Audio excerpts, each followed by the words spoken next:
Let's go Mets. Let's go Mets. Let's go Mets.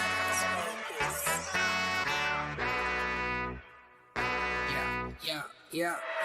You gotta believe and invest with your heart. Orange and blue till Mets do us part. Spring training, oh yes, it's the start. City Field gritty till Mets do us part. Hit home runs and knock it out the park. Big Apple till Mets do us part. You gotta believe and invest with your heart. Listen to the show till Mets do us part. John from Brooklyn, Ibby reps NJ. With the other team, I don't care what your friends say. Mets fans, we focus like a sensei. Listen to the podcast Monday, Wednesday. Made a couple bad plays, but we still won. Character, yup, we're gonna build some. Are you gonna check the pod? Is real fun. Just like Mookie, I will, son. So invest with your heart. Orange and blue till Mets do us part. Spring training, oh yes, it's the start. City Field gritty till Mets do us part. Hit home runs and knock it out the park. Big Apple till Mets do us part. You gotta believe and invest with your heart. Listen to the show. Available now on all streaming platforms. If you love the New York Mets, check out Till Mets Do Us Part. Enough rapping. Let's get to yapping.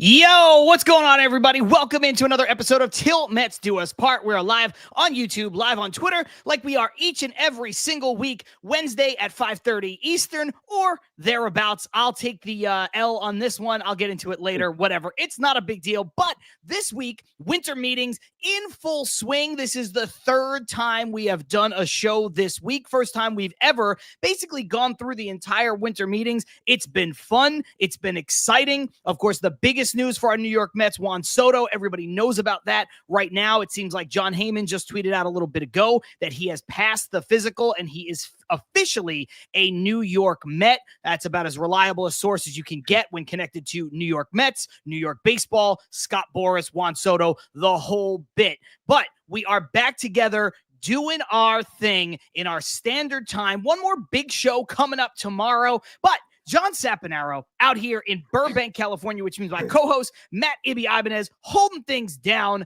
back in New Jersey. Ibby, 2 days in a row for me and you. How you feeling, man? I'm feeling good, John. It's always fun, like I always say, when we get to talk.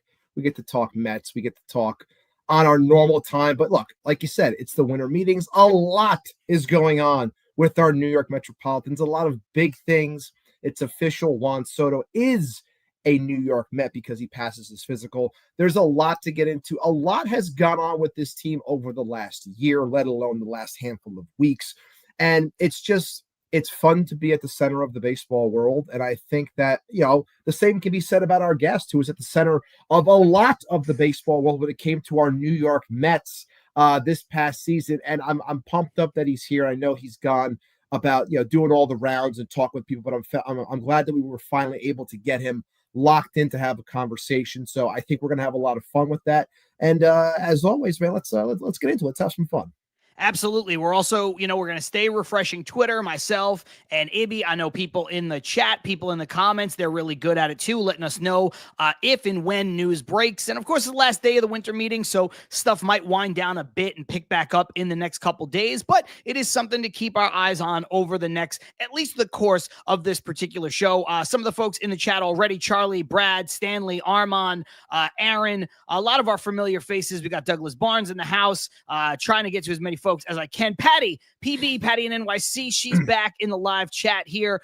So many folks, Mike, Frankie, Chris Ram, Jeff Cohen, Mr. Nobody, CP, what up, CP? The list goes on and on and on. So without further ado, let's get our guest out here. Let's get him involved in the conversation because there is a lot to talk about. And like you said, we've been dying to get this guy on for a bit, but he was a busy man for a lot of the season, especially after the All-Star break. We got JayMac Customs, the creator of the OMG sign.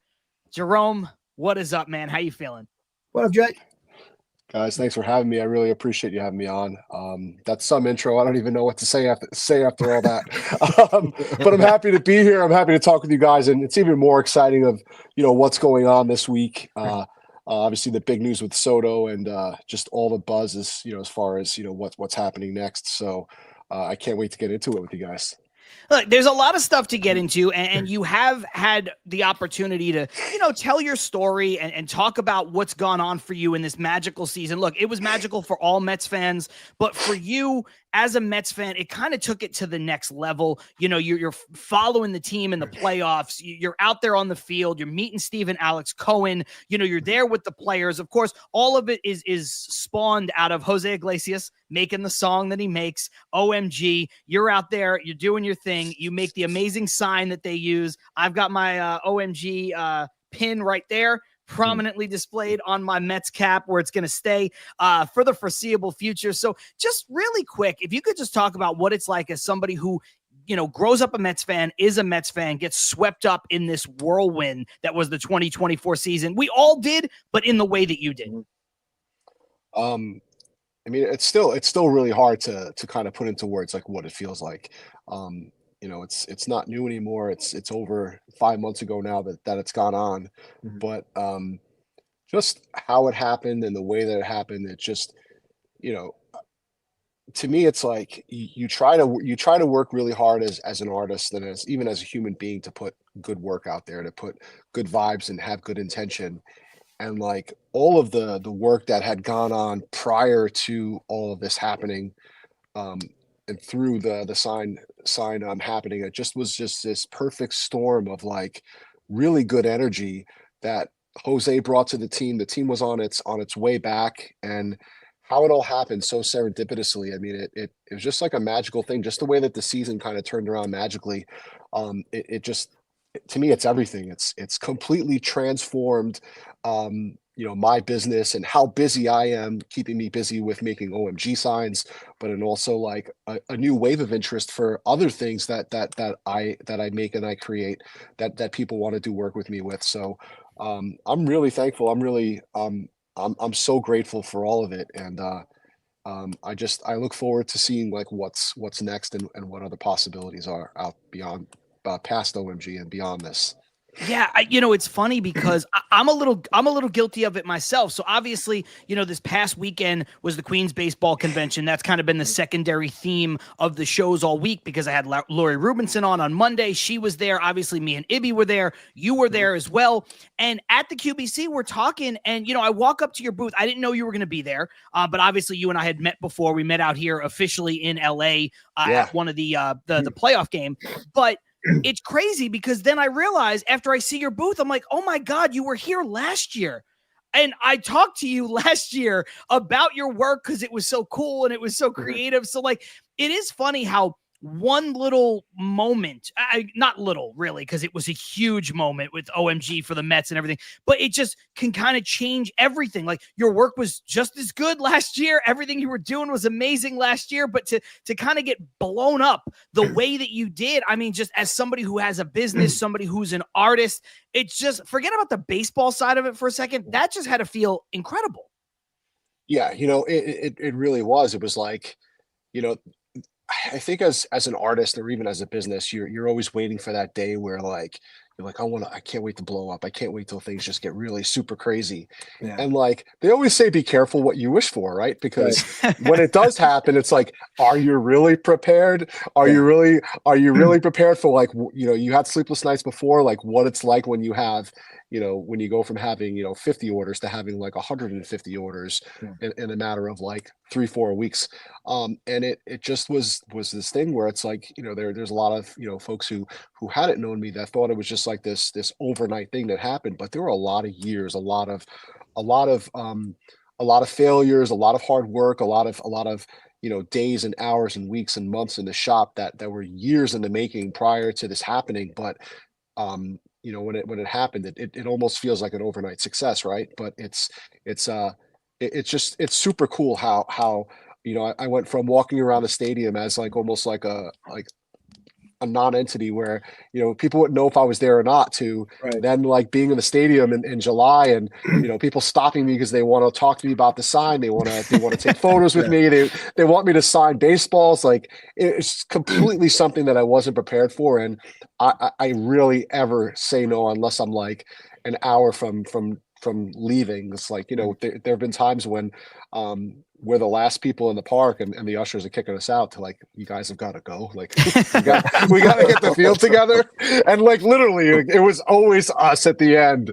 So I was like, man, like, I bet you guys can't wait for the season to be over. But no, it's been super cool, and I'm grateful for all of it. And I'm still so excited for what took place and also what's ahead. Before we, that's a great segue out of you. Before we Yeah. before we transfer into what is ahead, and what not only the success for you personally, but the success of this team on the field and the catalyst of everything that happened this year in 2024 and how that's going to maybe carry over into 2025. I just want to jump into the comments really quick, just because I do believe in giving people their flowers all the time. And this is MV1 saying, "Hey, JayMac, just received my OMG sign last week. You killed it, bro. Amazing work. Thank you again." So that is a satisfied customer and a satisfied viewer and subscriber, I believe, of our show. Stevie Mac with a good one. Stevie Mac's got good ideas, man. I'm not going to tell you how to do your job, Jay, but time for the OMJ sign. Oh, my wand. Oh, my wand. Let's go, baby. Let's go. I don't know if you saw, but I had a SOTOMG that I posted both on Twitter and on Instagram, like seconds from him being signed. I had it made about, I don't know, 2 weeks ago, because I felt like it was going to happen regardless. It was just a matter of how high the contract was going to be. But I had it already baked, and there's another one that's coming behind it. But a very important signing has to happen first in order for that to happen. Okay. You heard it here first. So we got a lot going on, and then I like this it. one, a good question for you. And look, it's a little bit putting you on the spot, so if you can't answer it and you don't want to answer it, it's all good. But I do think it's a valuable question. Jeff Cohen, who is also at the QBC, great viewer of our show, says, question for Jay: has any other organization, be it public or private, reached out to you for your business in light of what's happened with the Mets? If you don't want to talk about it, if you can't talk about it, that's fine. Just say no and we'll move on. But I do think it's a worthwhile question. No, Jeff, thanks for that question. It's a great question, and we met at the QBC, and we've met before that as well. So thank you for asking that. But yes, there's been a few different professional organizations that have had discussions with me and trying to kind of work things out to have a similar arrangement to what I had with the Mets this year. I think it's really hard to replicate that because I don't think the Mets kind of anticipated like how big this OMG thing was going to be when we started having conversations. But as they had an idea. Like I think they had a quick pulse of what it was going to be when I talked with Steve about it on like the second week of July. I think it was July 9th, which was about a good 10 days after the first OMG sign was delivered to the team for the Friday night fireworks night, the night that the song was released.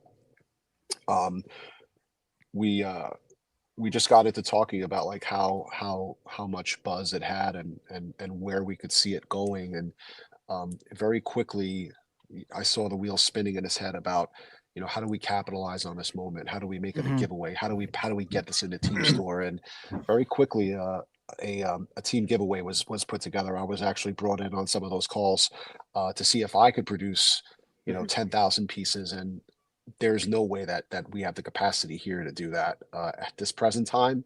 It would have been nice to be able to do that, but we left that in the hands of more capable people. But throughout all of it, I had the permission of Jose to produce it on my own since I introduced it, and it allowed me to obviously sell on my own. But I wanted to have a similar type of ability as things became popular to be able to sell it. And it's really hard for an organization to allow their IP to be sold in a manner which somebody can, someone else can profit on it as well as them. So the conversations they got off the ground, and they're still kind of like, we're still kind of like touching base, but nothing is specific. And I can't necessarily speak about the specific teams that I've spoken to, but I do hope to get into more of those conversations as we go. I've had several small businesses reach out where I've done, pieces for small businesses. And I recently did something with Timberland. I did a Dia de los Muertos skull with a bunch of their assets on it for an event around the last week of October. So I really hope to leverage some of this newfound popularity to continue to work with brands. I've done work with brands before, but now with some of the additional notoriety, some more opportunities are happening. It's just a matter of what's achievable, what's scalable, and what makes the most sense. Yeah, no, it makes a ton of sense just as somebody with a business. And Ibby, I'm gonna pass it off to you after this next question, which again coming from our comment section, and we'll transition a bit into the on the field stuff. But this is another good one which you may not be able to answer because I know a lot of this stuff is custom made. But Frankie asking, how much is the cost of an OMG sign if somebody wanted to purchase one? Did you ever come up with like a standard pricing for a standard size? Do you have anything like that if somebody wants to get in on the OMG Mania? Yeah, so that's a great question. I have OMG prices that you could purchase from all different price points. So I have the opening price point, which is $12 for a pin. I sell Christmas ornaments on my site for $24.99. They're about 3 inches wide by 1.5 inches, and it's full die-cast metal. It's not a 3D printed piece of plastic. I really wanted to make sure that whatever we produced was quality and it was worth your money. So we have those 2 items. There's also a 12-inch standee that's made with acrylic. That is 2 layers of acrylic, orange acrylic over blue. And there's also a 24-inch version, which is $200 for the blue over the orange, which is the version that was given to the pitchers, and that's the one that's going to be in the Baseball Hall of Fame. There's the orange over blue, which is also $200. Both of those are available on my site. Just introduced recently a neon sign, which is probably the most expensive version, which is $400.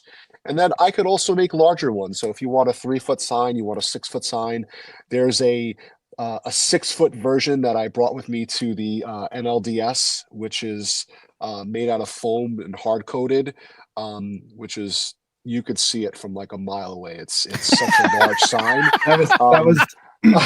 That was actually going to be like, I said to you at the QVC, I had one question for you. And my big question was, every time we saw you like out, in your seats and you had the sign, it's just, I can't remember what skit it was, but I just remember there used to be a funny skit where someone would be holding something, and as they kept on going back to the person, like whatever they were holding, it kept on getting bigger and bigger and bigger and bigger as the joke. And like, I remember like when you first started and you had the sign and everything was taken off, and then as it kept on progressing, it's like, I'm like, is this sign getting bigger and bigger? And then finally, I just think of you in that one picture where you're holding up this gigantic OMG sign. So hearing you saying like it's like part foam and everything, that makes a lot more sense now. But like, I'm seeing this, I'm like, my biggest question was, how did you travel with that thing? Like, if you're going in, we're like, what's it like getting into the stadiums and stuff like that? Like, that was my big thing, because it's like, that's not a normal thing to walk around with.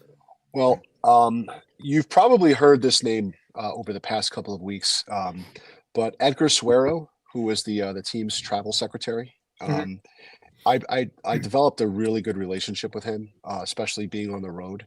And I worked with him to get the sign to the team after the first sign broke. And I brought the sign to Pittsburgh with my buddies Ruben and Jamie. We brought it over to Pittsburgh on July 7th, I believe it was. When we brought that out there, he was able to get us into the stadium through security. So the sign was essentially given to him, and they passed it through to make sure that it was okay. And he just became my point of contact whenever I was on the road. At home, it just became a thing where they were like, "Oh, it's the OMG sign guy. He's going to bring the signs in." So it was just traveling and bringing that. And fortunately, the Mets, they saw how big the sign was. They kind of gave me a spot to kind of give it to somebody, and they kept it off in the somewhere in the back tunnels where they had it.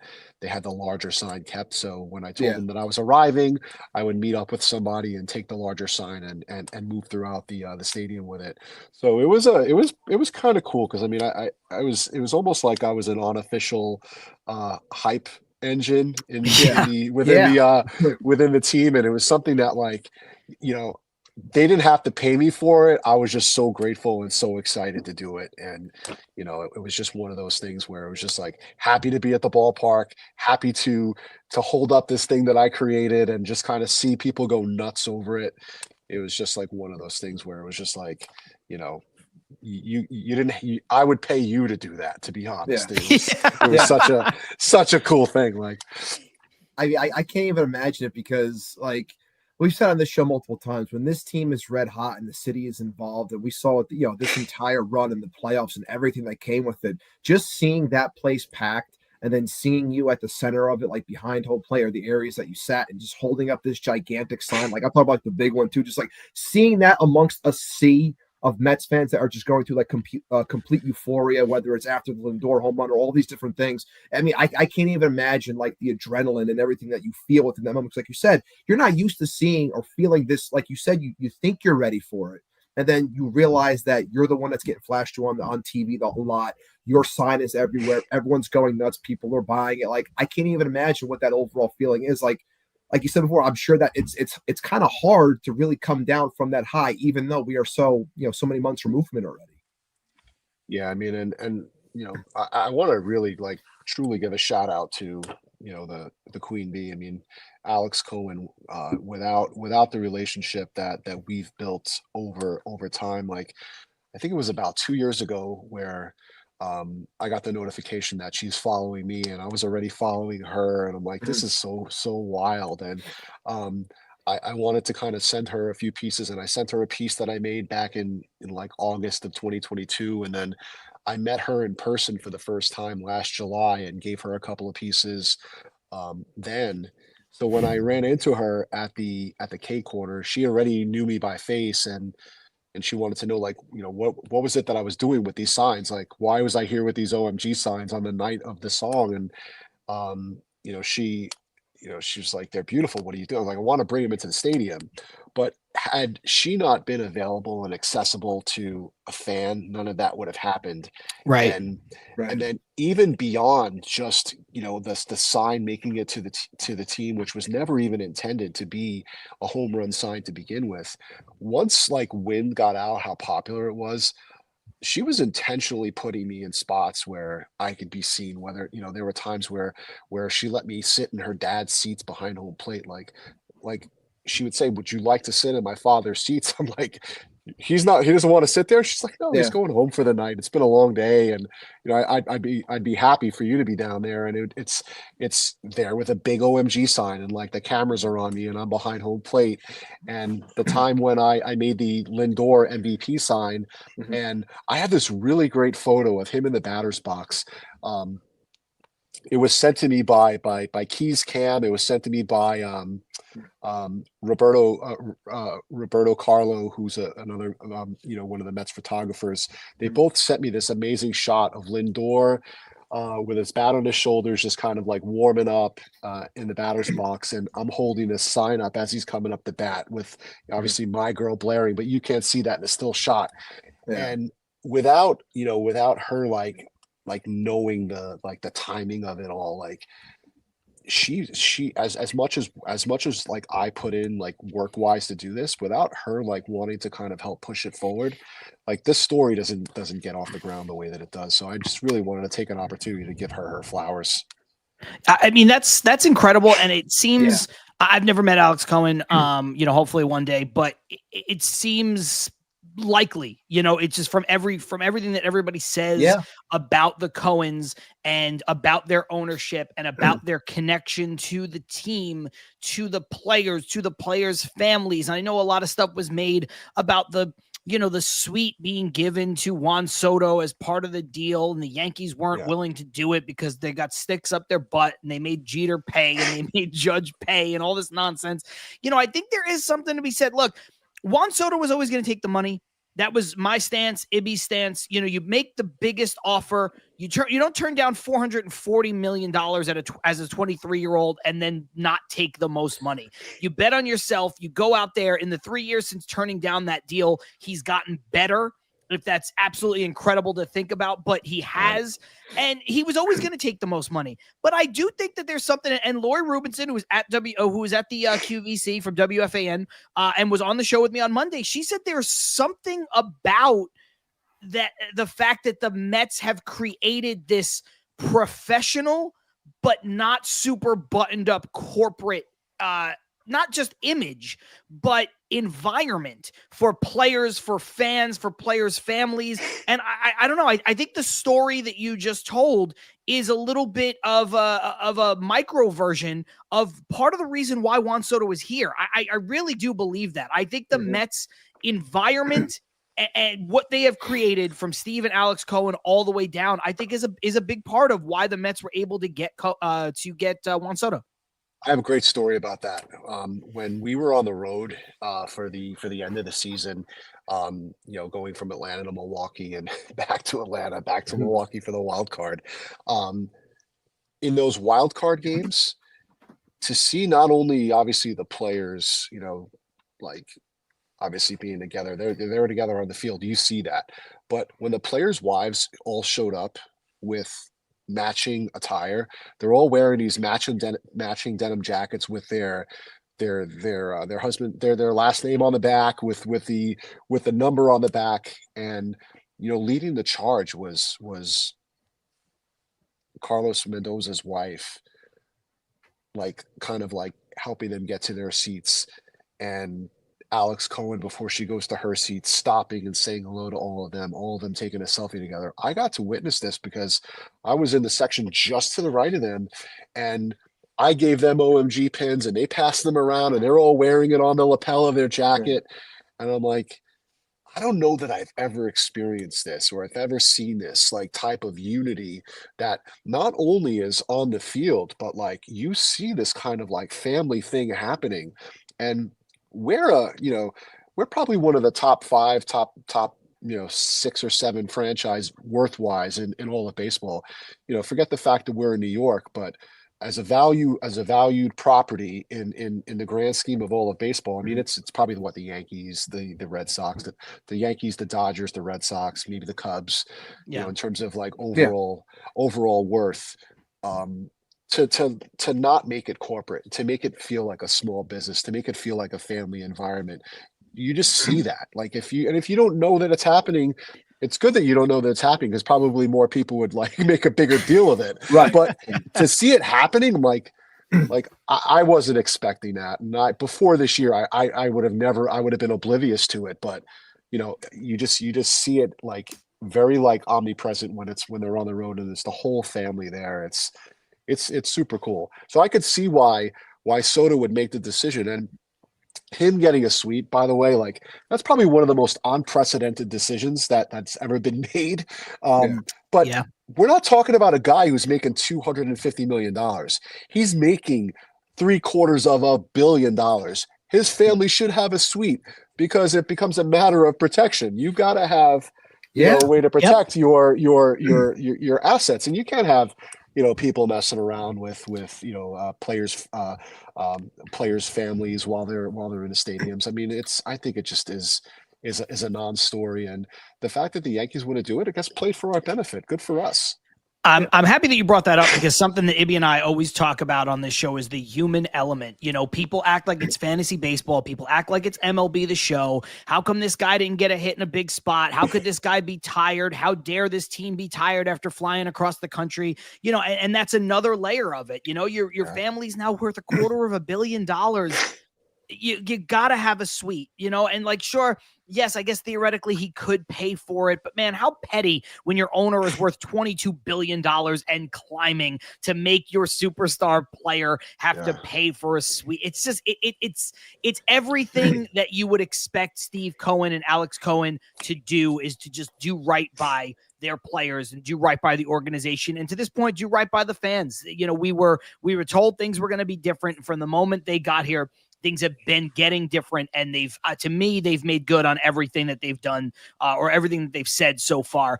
You're watching Til Mets Do Us Part. We're live on YouTube. We are live on Twitter. John Saponaro, Matt Ibanez coming to you courtesy of the Brella Sports Network. Our guest this week, JayMac Customs. You guys know him as the creator of the OMG sign. Subscribe to the channel on YouTube. We hit our goal. We are over 1,000 subscribers. So thank you to everybody who has subscribed and watched since the beginning. We are going to give away our Edwin Diaz autographed baseball to one lucky subscriber. Probably announce that next week. Ibby's holding it in his hand. So we'll get that out to you. And there's the certificate of authenticity, because we keep it real on this show. Always. Do want to mention, guys, while we were talking, the Mets admin has officially welcomed Juan Soto to the team. The press release is out. He will wear number 22. And per Jeff Cohen, the press conference is tomorrow, 3 p.m. at Citi Field. So it's been official, but officially unofficial. Now it is officially official. Signed, sealed, delivered. He looks beautiful. Juan Soto press conference coming your way tomorrow at 3 p.m. Eastern. And that's good, because a couple hours after that, I will be doing this show with Ryan Finkelstein of Locked On Mets. So plenty of winter meetings wrap up to talk about. And go. Just wanted to continue to give JayMac his flowers here. Keith, of course. Media Goon, Keith Blacknick, one of the founders of the QBC, saying thanks to JayMac Customs. What were you going to say, Abby? No, I just wanted to say, just to hammer home a point when it came to talking about Steve and Alex Cohen and the family type nature. Look, for the longest time, all of us as Mets fans, it's a labor of love when it comes to this team. And for the longest time, the only thing we truly wanted was for our owners, former owners, to actually show that they love this team and respect its history. And even though we didn't win that many championships, that there was more, that this franchise could be more if you allowed it to be, but it never felt like we were ever getting that. And now you get all of these things, and it kind of happens like it's one thing after another. It's like on top of each other, but something like this happens, and all the stories that Jay just said, like all of it it really puts us as fans in a very, very lucky spot, but it's giving us what we've always wanted. And that's just for somebody to take this team, nurture it, care for it, and make it something that everybody can enjoy. And that's exactly what's going on. And I'm, just beyond happy. And I hope that one day I could run into Alex Cohen at the stadium. I hope that one day I can run into Steve Cohen at the stadium and just say thank you, because it's the truth. And, we wouldn't be here. We wouldn't have Juan Soto if it wasn't for them. We wouldn't be in these spots that we've been able to experience to this point without them. So just wanted to say, obviously, thank you. And I think that labor of love is why everyone likes them so much, because they show how much they truly care. And it shows that they are true Mets fans. Yeah. You know what? In the interest of keeping it real, just want to bring up this comment from Matthew's Life. Mets are Tarsha. I think that's Mets are trash. Followed up by you guys suck. Thank you very much. Appreciate that. Hey, thanks for tuning in live. Thanks for the engagement. So bad. Love it. Engagement, but also just I do have a thing on here that in order to actually say something, you have to subscribe. So again, thank you for subscribing to say that comment. So thanks, man. I appreciate it. Automatically entered. Great name. Yeah, it's a great name. It's a great name. It's a strong name. I'm gonna make a Tarsh sign. Well, you gotta get us a Til Mets Do Us Part is Tarsh. Yeah. Oh my goodness, that's the best comment of all time. Tarsh. Speaking of good comments, Tarsh. Jeff Cohen saying how cool it must be to have a sign in the Baseball Hall of Fame. Yeah, forever, man. Chris Ram saying, Jay, your work was such a great representation of the 2024 season. Thank you, which I completely agree with there. Paul Revere, Ibby, he is back live saying, giddy up, boys. Can you ask Jay how much for a I heart my horse neon sign for the stable? Paul Revere, I can make stable signs. Just shoot me a DM on Twitter or on Instagram at JayMac Customs, and we could absolutely work that out. For him, offline. like a telegram or carrier pigeon. Who knows with Paul Revere? I don't even know.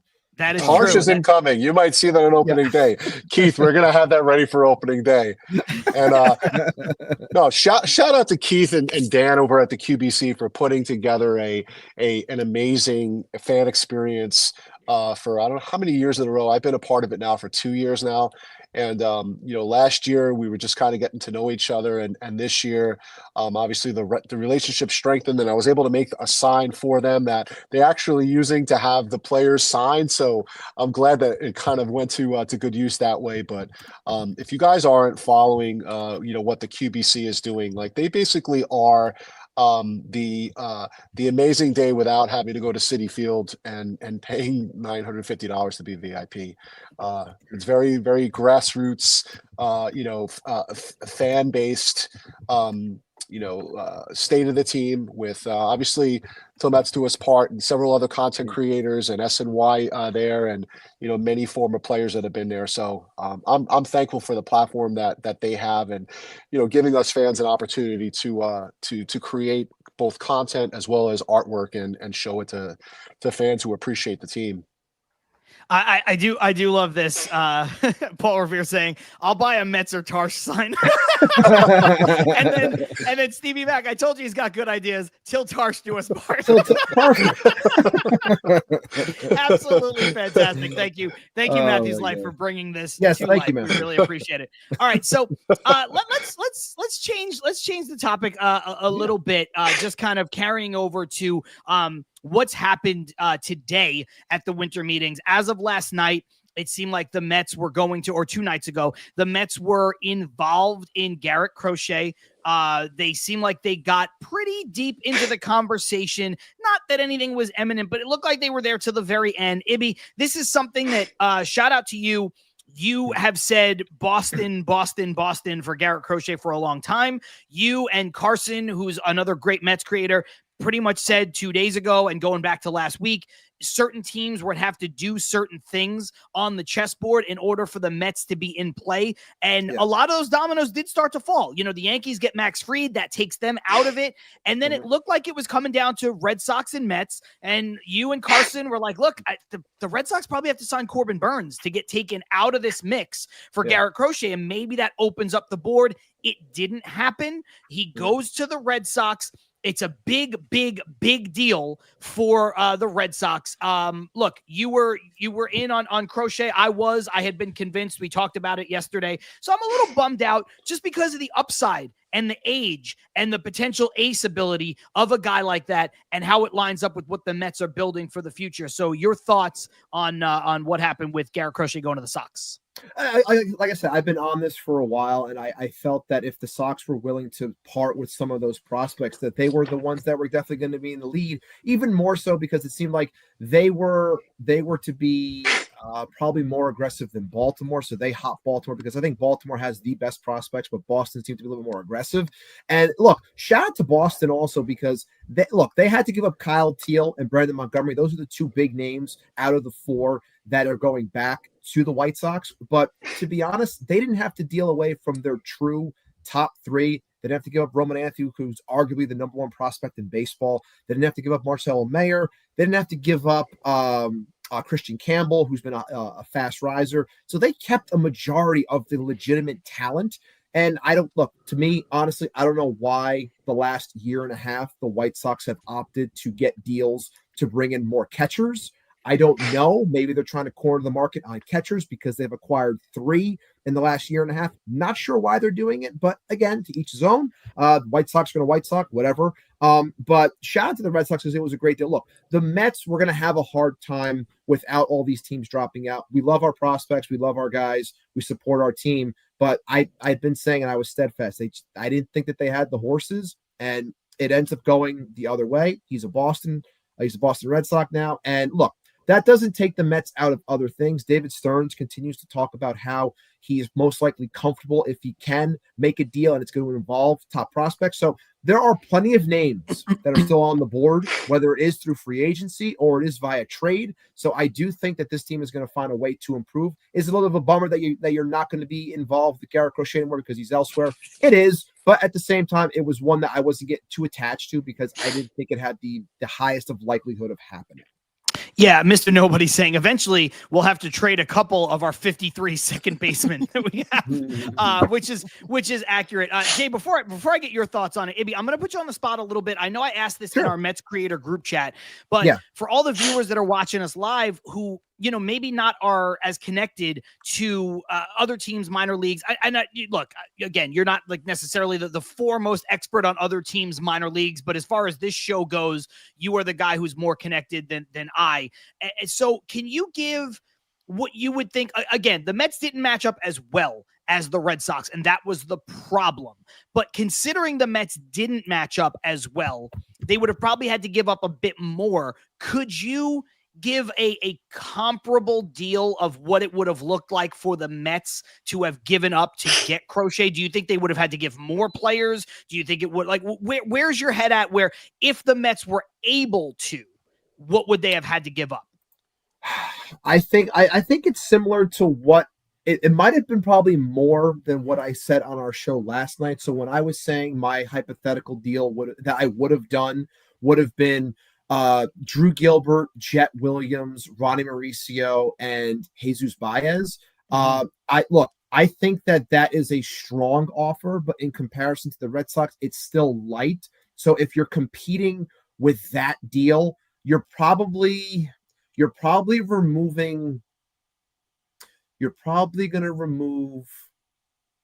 I'm trying to think, because it is tough to be on the spot. But look, well, let me ask you this way. I'll say this. Okay. I think that it would have, based off of how they handled it, but the White Sox are weird, and we don't have a catcher that I can use as a comp either. I would probably say that they would have asked for maybe Acuna tossed in as well, on top of an arm as well. So I'm not saying that could be Sproat, that could be Jonah Tong, that could be something along those lines. So if anything, it might have been something as simple as, look, if you want Crochet, you got to give us Sproat, Jet Williams, and Drew Gilbert. It could have been something as simple as that if that was the conversation. But I think that in comparison to, from the Mets system to the Red Sox system, I really think that you're probably taking the top 3 to 4 names right off the Mets top 10 list. Right. You're taking those names and you're basically saying, here's our offer. And maybe, even then still, maybe you have a shot to compete with us.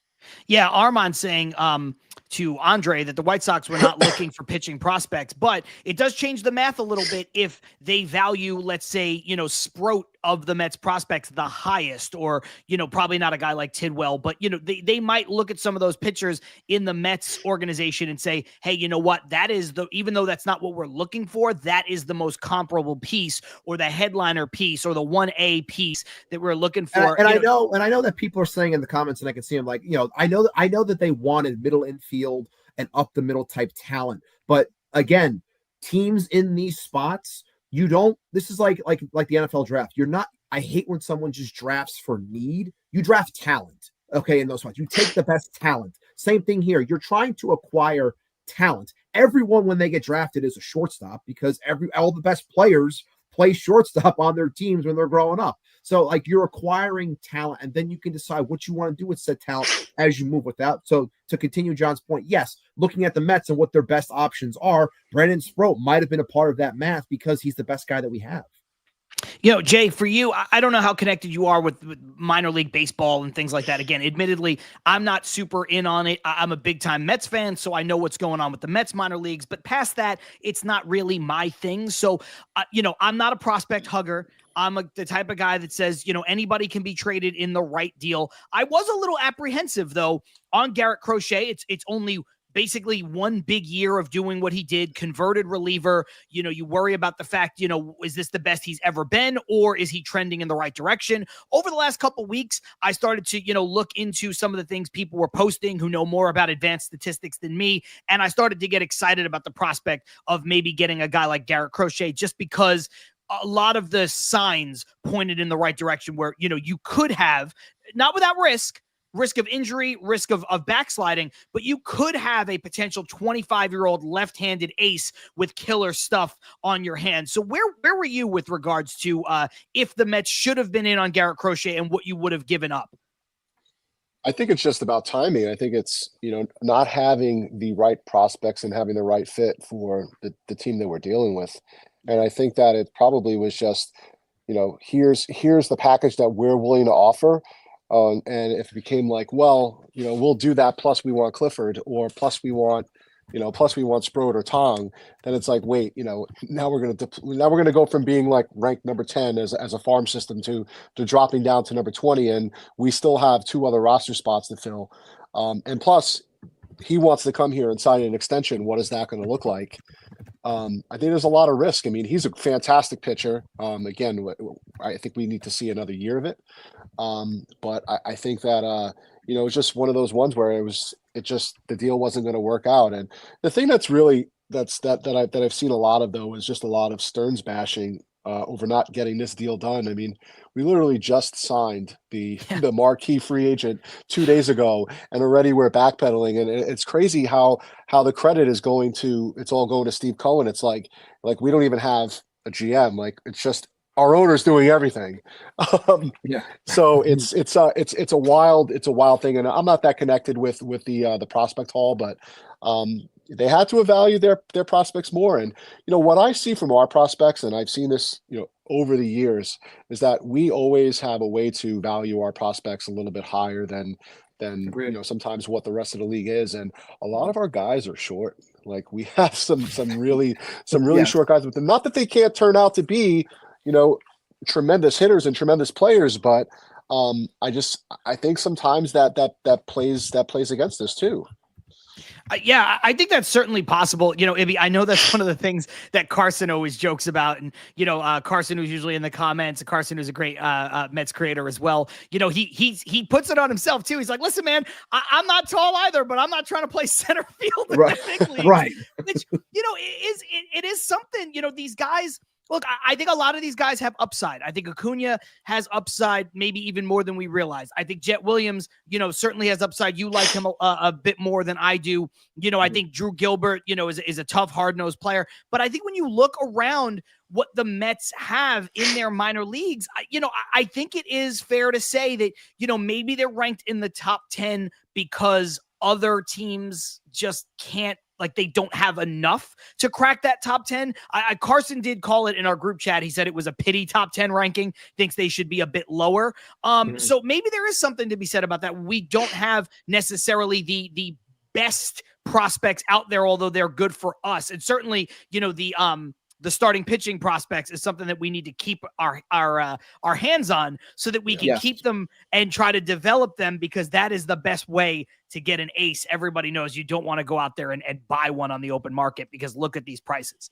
No, absolutely. And I think the biggest problem with this organization right now is just the lack of availability when it comes to pitchers. And you're seeing it, like I've said it before, I said at the QBC, that people are getting so up in arms and angry over signings like Frankie Montas because he got $17 million, and they're questioning why you turning Clay Holmes into a starter and this and that. It's like, well, sometimes you gotta try to get ahead of the curve. Otherwise, we know that our owner has all the money in the world. We get that, but that doesn't mean you want to spend all the money in the world on things that you really don't have to. If you can better allocate things in other areas, that's the number one thing. We always talk about the Dodgers and how they build things. That's what they've aced. That's what they've mastered about how they allocate their money and the guys that they pick up and the people that they give opportunities to. We've talked about the Gavin Luxes of the world, finding a Max Muncy, rehabbing him so he becomes somebody. Like, all of these things, you can have all the superstars you want, sure, but you still have to develop so you can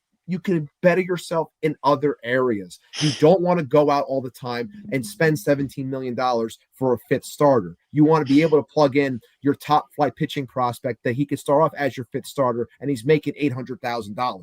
Like, that makes a lot more sense from a spending standpoint. That's not being cheap. That's not being frugal. That's just being smart. So you can take that money. And again, we all know that pitching is very, very volatile. It's a very risky proposition to give someone a 6, 7, 8-year deal, 9-year deal, 10-year deals. We're not going to see those anymore. Granted, we just saw, Free get the deal that he got, but that was, I have my feelings on that in general. But the point I'm getting at is, if you don't develop, you're going to keep on doing those types of things, and it's going to come with too much risk. I think if there's one thing David Stearns has shown us, he's about mitigating and managing risk. Put your money into offense, find pitching, develop pitching, and then you work in 3-4 year deals. You get the 6 year, 7 years out of those starters that you developed, and then you reassess based off of what they've given you if you're going to keep them. That's how you go about it. Spend on offense, develop your pitching. The Mets got to develop their pitching a lot better. They absolutely do. You're watching Til Mets Do Us Part. We're live on YouTube, live on Twitter, like we are each and every single week, Wednesday at 5:30 Eastern. John and Ibby hanging out with JayMac Customs this week. We got about 10 minutes or so left with JayMac before we let him go, and then Ibby and I will take you the rest of the way. So let's finish this conversation before we head into the break. There's a lot of good thoughts on it, Jay. Like Goomba said earlier, the Mets are better off not getting Crochet. It would have cost the entire farm. Castillo is a good option, or a reunion with Minaya, or going to Walker Buehler. You know, you get Pete, you get Penn Arms, and let's go Mets, baby. But here's the wrinkle. According to John Morosi, the Red Sox are now working to try to trade to get one of Seattle's pitchers.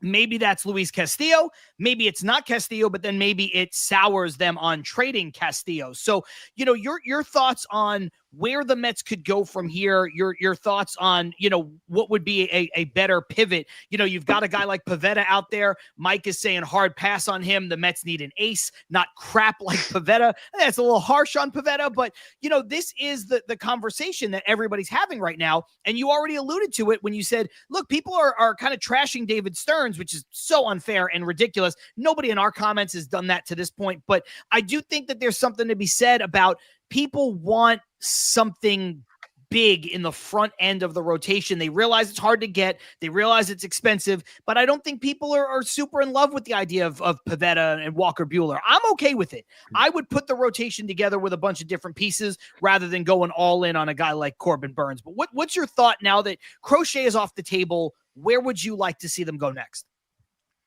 Well, I love Burns, but I know he's going to cost a lot more than Fried went for. So the market's already been set. I think it's going to end up being like a $250 million deal for about 6 or 7 years. So that's going to Strasburg. That's what I think. That's going to be a really tough deal for us to get behind. But I wouldn't mind going after, you know, re-signing Minaya, you know, signing a Walker Buehler, and then getting ourselves a high end reliever like a Tanner Scott. And then going after and re-signing Alonso to play first base for us. I mean, you know, the devil, you know, right? I think you need guys who can play in New York, guys who can play on the big stage. You know, Walker Buehler obviously coming back from injury. He had a rough start to his year coming back. He stepped up where it mattered. He stepped up in the big time when the lights were its brightest and got the Dodgers a real championship and not a bubble championship. So. You know, the guy definitely has it. And, you know, that's a guy who I would want in my rotation. And you don't necessarily need aces. You need guys who can get you 5-6 innings, and then you need a good bullpen. We have one of the best closers in the game, and then we need setup men to set up for him. So I would go that route because you can't spend all the money that, like, this is a monopoly.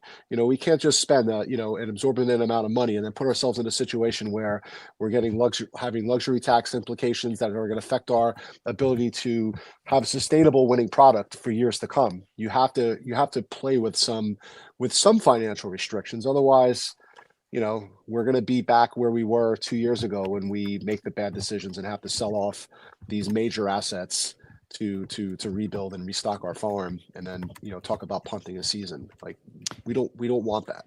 No, you want sustainability. That's what you want. You know, that's what we're building towards. We talked about it on the show yesterday. You know, all respect out to the Yankees. You know, some of the Yankee fans acting crazy over the last couple of days, but respect to that franchise, because everybody talks about the Dodger model, but that's what the Mets are trying to do. As a fan, I want the Mets to get to the point where they have, you know, 30 plus years of not having a losing season. And every year they're in it for the biggest free agents. And every year it's like, well, yeah, they're probably going to make the playoffs. And yeah, they've got a good enough chance to win the World Series as anybody. That's what you are looking for. I'm going to ask both of you guys this before we head into the break and we let JayMac go and Ibby and I take you the rest of the way.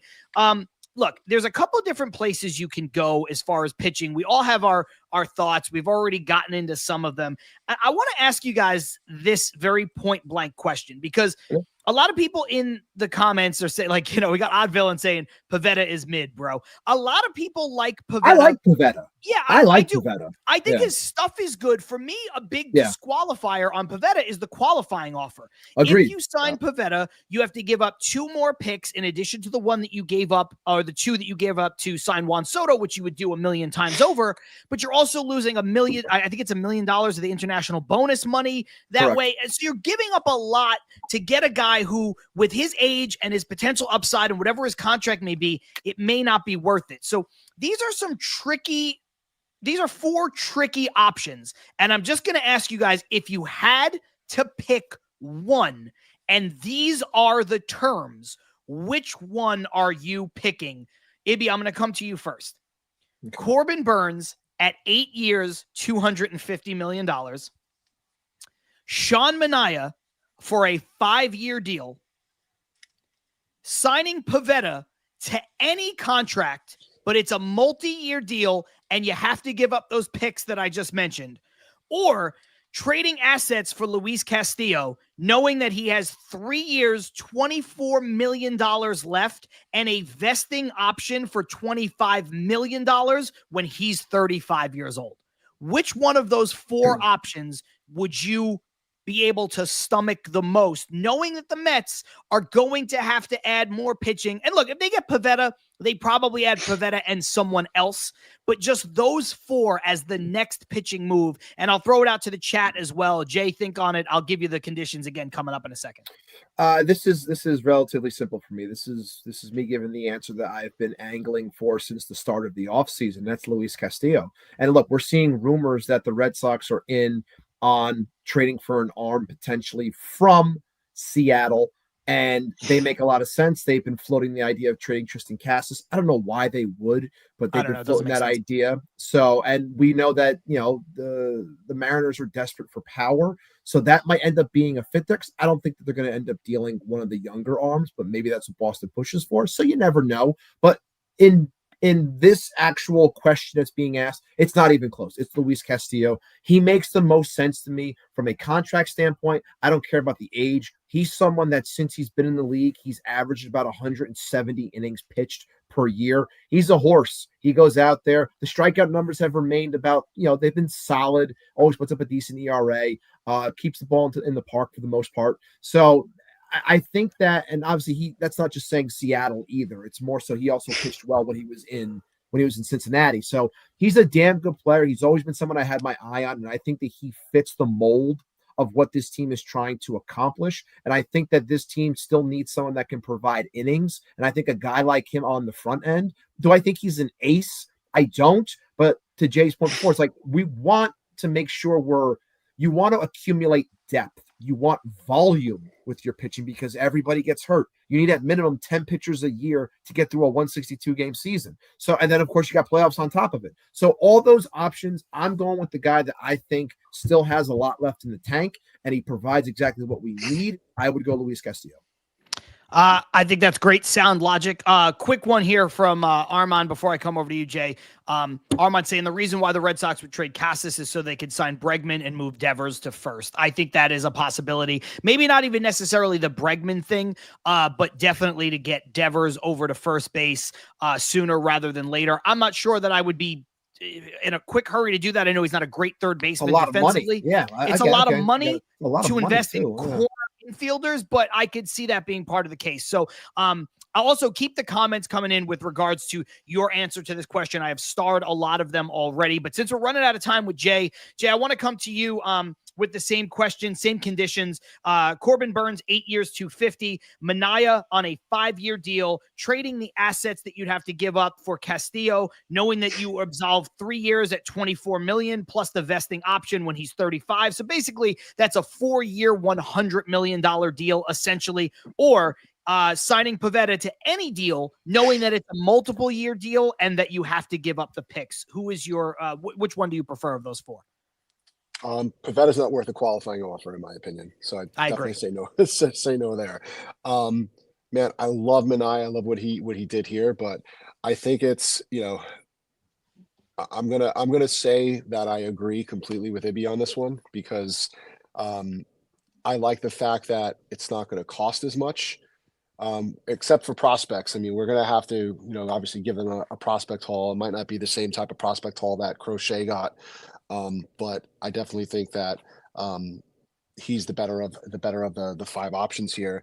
8 for 250. That's a long contract for a pitcher. I hate any pitching contracts past 5 years. I feel like it's just, you're going to have a Tommy John surgery in there, and you're going to be paying for probably 3 years of decline, which you probably would have in any 8-year contract to be, let alone whether or not if it's a pitcher or a position player. But I just don't like an 8-year contract for a pitcher. Yeah, I agree with that. Actually, my biggest fear with Corbin Burnes is the potential decline earlier. I think if you're signing an 8-year deal and you're like, look, the last 3 years might be messy, maybe you just hold your nose and you do it. But, a lot has been made of Corbin Burnes and his, some of the peripheral numbers and the advanced statistics not looking good, despite the fact that this guy's a true ace right now. I would be concerned, and I tweeted as much, that the decline might start in 2 or 3 years, not necessarily in the last 2 or 3 years of the deal. That's my biggest fear with Corbin Burnes. Otherwise, I would entertain it. I really would. Yeah, I think that I'm not someone that's very keen on the long-term deals for arms, because like you said, the game has changed so much. And we talked about it was 2 weeks ago now, talking about, how many aces and how many top flight pitchers are there. And there were more on the shelf as opposed to the ones that we could actually name. So it's like, you're trying to operate within these given windows. And I think that, what's the expression? How do you say it? The best quality is availability. What's that one? Oh, the best ability is availability. Right. So that in itself, it's like, that's why I choose someone like Luis Castillo, because is he out there throwing 100 miles an hour anymore? No, he's not, but he's a guy that knows how to pitch. He's out there. He's always providing what he needs. He's the type of guy that can be on the mound for you where it's, you need 6 innings because your pen got worked the night prior, or it's a day game after a night game and your pen got worked. Like, that's the type of guy that goes out there and can handle it for you. And we as Mets fans love when a guy can do stuff like that. And I think he really fits. So when we're talking about someone like a Burnes, like I said, I would much rather spend the endless money of the deepest pockets of Steve Cohen. I'd rather spend in other areas, and I would much rather offset prospects and take on a Luis Castillo contract fully to help out Seattle in that sense. You want to spend elsewhere, we'll take this money off your hands. We'll give you some prospects back, not as much, but we'll cover you in that sense. And that's how you spend your money, because that's 4 years at a total of whatever's remaining, 100 million or whatever. And with the option that he has, as opposed to giving out an additional 4 more years and then an additional $150 million. Like, to me, it doesn't make sense to do. Doesn't make sense. I'm in lockstep with both you guys. The only thing I will add, because I don't want to go over the points that you've both made and made well, is that 4 years, $100 million in this pitching market for a number one, or even if he's your 1A or your 2 or whatever, is a bargain. That's the first thing. I also think with Luis Castillo's stuff, he will age better than a Corbin Burnes will age. I think relying on that changeup, playing with the off speed, I think he's a better pitcher at 35 than Corbin Burnes will be at 35, 36 years old, especially when you've got him for another 3 years after that. Jay, thank you so much for joining the show. Thank you so much for being here with us. We're slightly over an hour. It was an absolute blast to have you here. Anything that you want to say to our fans, anything that you want to plug, whether it's your site, people to hit you up in DMs, all that stuff, please promote it all. But thank you guys for all tuning in and a lot of the great questions. If you guys aren't following me now, you can follow me on Instagram and Twitter at JayMac Customs. You can find me on YouTube as well. I'm probably going to be starting a podcast myself in the earlier part of the year. I don't think it's going to be sports related. I think it's going to be most related to people who are out there in the creative community, artists and the like, to kind of give them a platform to talk about, what it's like, in their world. So stay tuned for that. And that's about it. That's awesome. Happy holidays. If you have anything that you want to reach out for, by all means, shoot me a DM. I'm pretty reachable. Thanks again, guys. I really appreciate you giving me time on your platform to talk about OMG and talk about this great Mets community that we have. So thank you so much. Absolutely, Anytime, man. It is our pleasure.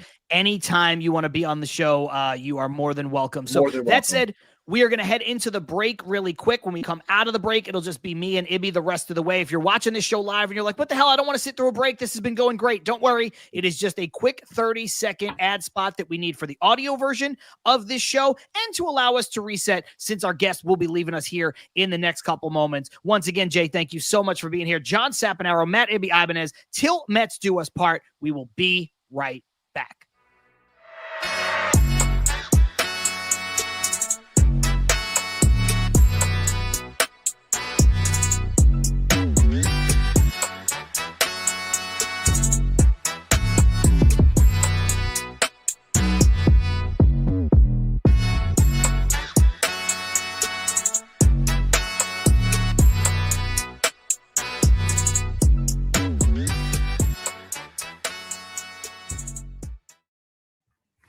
Yo, just like that, we are back with Til Mets Do Us Part. John Saponaro, Matt Ibanez, doing our thing live on YouTube, live on Twitter or X or whatever the hell it is called, all courtesy of the Brella Sports Network. Shout out to John Manconi, as always. Shout out to our guest, JayMac Customs, who is here for the first hour. We're going to be with you guys the rest of the way. Ibby, before we get into a quick word from our friends over at Independent Safe, just wanted to, just go into the comments here. A lot of people really appreciating it. Andre saying, great job, Jay. Odd Villain saying, love you, Jay. Douglas Barnes saying, thank you, Jay. And Keith saying, hey, JayMac, if you need numbers for your podcast, bring me on. Ask Abby, means Ibby, about my numbers. You know what? It's been a really, really great year for him. And, just a super good dude, super down to earth. Really, really nice guy. And, a guy who's just a tried and true Met fan. And it's so great to have him on the show doing his thing. And Keith, unrelated, saying, just noticed the space is gone on the wall behind Sap. Yeah, that's right. You can see it right there. That is the most current Queens Baseball Convention sign. I got to get mine framed. Ibby's got to get his framed, get it up on the get it up on the wall. Andre said this earlier, and thank you for Andre said this earlier. Thank you for repeating it, saying, love the podcast. Always watch on replay. So glad to join live. We are glad to have you live. Ibby, before we get back into the conversation and before I jump into the question that I had asked to with regards to all of our commenters, because a lot of people shared their thoughts, let's get a quick word going from our friends over at Independent Safes. Absolutely, John. Shout out to the 711 people that are with us right now. Independent Safes, as always, independentsafes.com is protecting homes and businesses with secure residential and commercial safes, fireproof peace of mind in every corner. Visit independentsafes.com today for security that stands strong. And now that Juan Soto is official, we talked about it last night. For those that weren't here, we said he can fit all of that money inside of a panic room if he wants. And if you ever need a panic room, you can head on over to Independent Safe. And if you have, an extra, $25,000 or so just hanging around that you want to spend, go buy a panic room. Do what you got to do. Whatever you need, they got it over there. Independentsafes.com. Tell them Til Mets sent you. They'll hook you up. Stevie Mac, he likes to keep all his tarsh in his Independent Safe. I didn't want to catch you. Matthew, I'm having a blast in the comments today, man. I'm having a blast over here. So thank you so much. And this has been a really fun show. So look, it is. Let's jump into the comments here with regards to the question that I asked, which if you're just joining the show right now, I said, if you had to pick one gun to your head scenario for the Mets to do next with regards to their pitching, where would you go? Corbin Burns at 8 years, $250, Sean Manaea at a 5-year deal, regardless of the dollar amount, but you have to commit 5 years to him, trade the assets with regards to prospects and players and all that stuff for Luis Castillo, who has 3 years, $24 million a year left on his deal, plus a vesting option for a 4th year at $25 million when he is 35 years old, which essentially makes that a 4-year, $100 million contract, or give up the compensation picks attached to the qualifying offer with Nick Pivetta, signing him to a multi-year deal, just knowing that you have to give up all of those picks. And me, Ibby, and JayMac all said you go Luis Castillo. And Ibby, that has sort of been the idea here. Odd Villain saying 0 qualifying offers, please. So that is taking Pivetta off of the table immediately, and then saying, I'd rather sign my ex-girlfriend than sign Corbin Burns. Shay saying in that scenario, Castillo and Minaya would be the 1A, 1B. Okay. Armand just saying, I think they look for a starting pitcher without the qualifying offer in free agency. I just agree there. That's the thing that takes Pivetta out for me, and I think it will for Stearns. Charlie saying I'd go Castillo or the Minaya for 5. Okay. Keith going Castillo. Odd Villain throwing the answer in after a couple jokes saying Luis Castillo. You got John Rossi saying Castillo. Armand is trading for Castillo. Douglas Barnes saying Walker Buehler over Pivetta in that scenario where Pivetta is available. Andre saying Castillo is his first choice.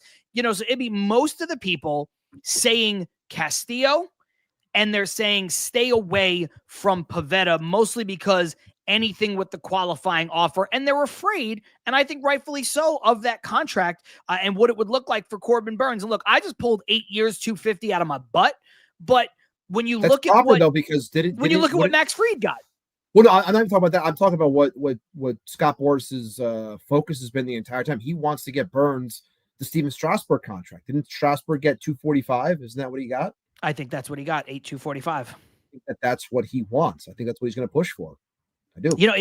It's funny. Like, obviously, all of these people are different, right? And you don't know what's going to happen. One guy's issues are not necessarily another guy's issue, but it's funny because if I were Scott Boras, and it's unfortunate what happened to Steven Strasburg's career, I would not be evoking the name Steven Strasburg and reminding anybody of that deal as you're trying to get another guy signed. Right.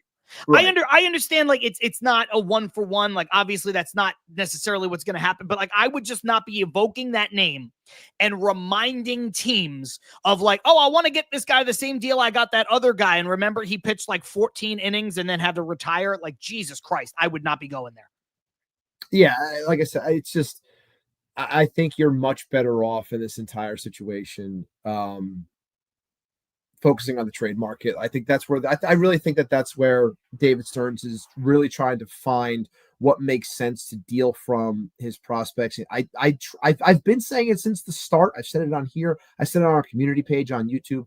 Like, that's why I always had trading for Castillo as an option, because that's always been the guy that I want. And I think it's possible, and it makes a lot of sense for both sides. I think they can find a middle ground for a deal, but no matter what, there's a lot of guys out there that can be attained. If you want to go Castillo, it's there. If you wanted to go and call up if you want to take a chance and buy low on Jesus Luzardo, that's an option. There's so many names out there that are available that have been put out there already, and there are plenty of names that you have no idea that are being shopped and are available, and they happen, unbeknownst to you, because no one said their names. And just like we didn't have any idea this team was attached to Frankie Montas, you have no idea if this team is talking with somebody that you had no idea was potentially available. I truly believe that they're going to continue to build the pitching, get at least 2 more, and I would say that they're going to sign one person and they're going to trade for another. Who they're going to be, we'll find out, but there's a lot of good options.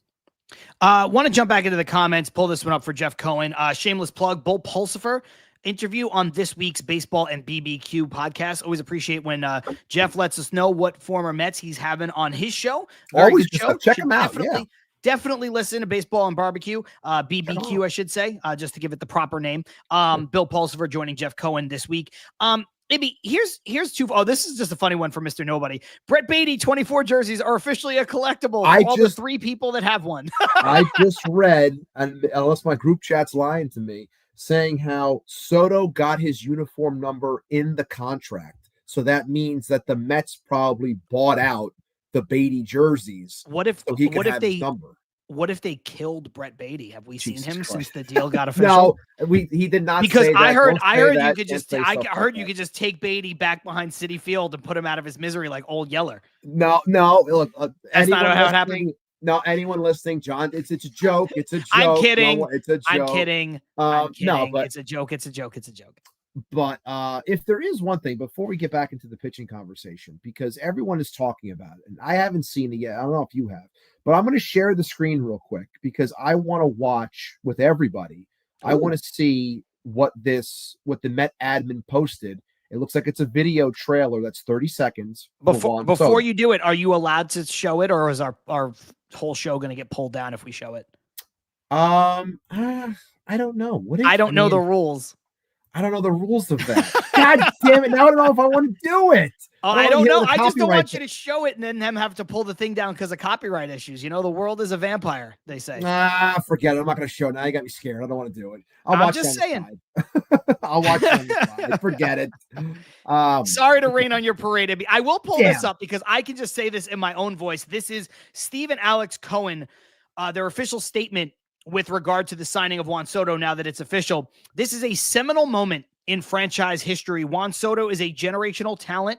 He is not only bringing staggering historical stats with him, but also a championship pedigree. Our amazing fan base is very excited to welcome Juan to Queens. Congratulations, Juan. That is from the owners, Steve and Alex Cohen. Your thoughts on that? I love every minute of it. I love the fact that it's real. I love the fact that it's official. And look, it's the perfect things to say. All Mets fans deserve this. I said that at the QBC. This is your moment. You deserve this. Take it all in. Now it's here. It's done. Seeing just a photo of him in the Mets jersey, admin account, official. Juan Soto is a New York Met. Don't let anybody, like we said, rain on your parade. No reason to, because it's real. And this team is nowhere near done in terms of building. And Scott Boras put it best today when talking about the New York Mets when they were brought up, saying how the New York Mets have made a commitment to making sure that they are in on every single great player because they are trying to build something special. And those are words that I never thought that I would hear in my lifetime. And people keep on asking me why I keep smiling more than I normally do. And it's because of this. It is. And it's unbelievable. And I'm happy that it's done. The physical's finished. We can look forward and know that we can pencil that name in and continue to figure out what's going to happen next with this team as we talk about the pitching, as we talk about first base, as we talk about the DH, as we talk about, Starling Marte being floated, eating half the money, or maybe keeping him, depending if there's no bites, whatever it may be. There's going to be constant evolution, if you will, of what this offseason can be and what this team's going to be, not only over the next year, but over the next handful of years. Absolutely. There are two questions in the comments that I guess we could take them at I don't know which one to go to first. I'm going to go to this one first. I think it's the best transition. Shay saying MLB is mentioning Tristan Casas for Luis Castillo. If that goes down, then maybe the Red Sox go after Pete Alonso. Your thoughts about this domino effect that could happen potentially? And this is just MLB.com speculation and rumor and, what that would mean. But yeah, it is a worthwhile conversation to have. It would be a true bummer if for some reason the Red Sox were able to get Garrett Crochet and keep him from going to the Mets, getting Luis Castillo, keeping him from going to the Mets, and then somehow sign Pete Alonso and keep him from returning to the Mets. It certainly would put a damper on some of the excitement that we have seen because the Mets need a top-level starter or at least more starting pitching that you can rely on, and the Mets need more power, and I think the simplest path to getting more power is to just bring back Alonso. So it would not be great vibes, although I wouldn't be like, oh my God, now what? The sky is falling, but it certainly would put a little damper on what has been a great week so far. No, absolutely. And Alex, I don't know if I'm saying the name properly, but according to Twitter, Alex Spear, I'm not sure how to say the name, Speier. She is part of maybe it's the Boston Globe. Spear. Maybe, Spire. I don't know. Okay. But this person has to do with the Boston Globe. Asked the source if there were legs to a deal involving Tristan Casas for Luis Castillo. The answer I got was a straightforward no. So look, I think a lot of people also look at something like that and they say it makes sense. We heard Tristan Casas is available. We know that the Mariners are looking for power and Casas has 40 homer potential. So yeah, it's easy to try to put pieces together like that because, like as always, we all like playing GM, and we know that Jerry DiPoto over in Seattle loves to make a deal. So I understand where these things can materialize from, and they can get, people run with them on Twitter, like we saw this past month with Juan Soto. People run with stuff. But look, it would suck if that happened. It kind of takes, like you said, takes the air out of the balloon. But according to someone in the know, it says that there are no legs to it. But that could also just be coach speaking, saying, I'm not going to tell you, exactly what's happening. So I'm going to tell you that no, it's not happening. But either way, this is an avenue I hope that our Mets go down and can achieve.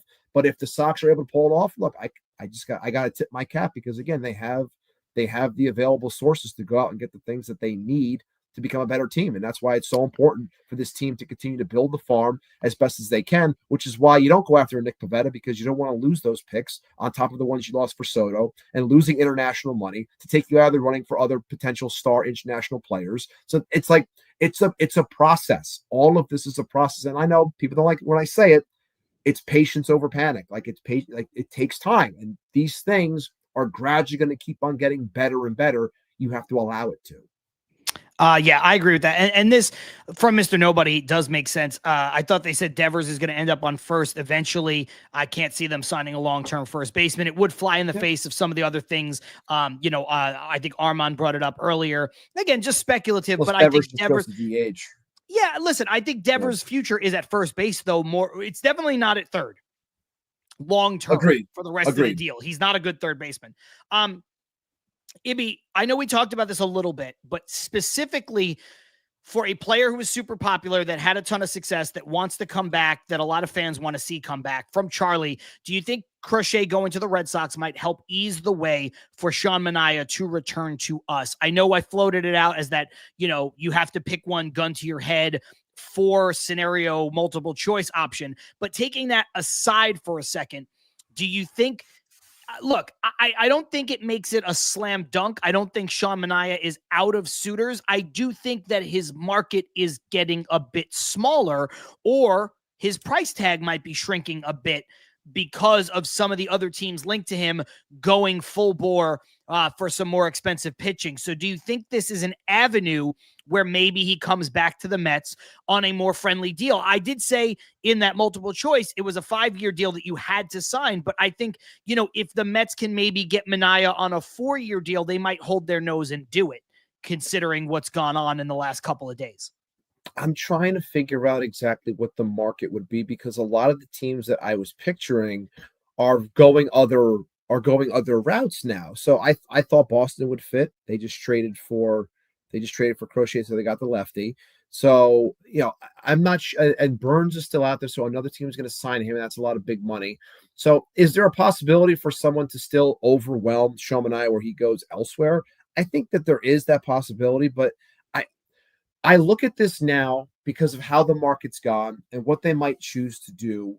And they could still do what I said and trade for an arm and sign a Sean Manaea. Like, that's not out of the possibility. Like, that's definitely, in the cards for sure. But I look at it now and I wonder, would they go the route of biting the bullet and saying, we'll give you 4 years and maybe we give you with, an attainable 5th-year option type of thing to try and close the. I still question if David Stearns would do that, but maybe he bites the bullet on at least 4 years, and that's what can close the deal.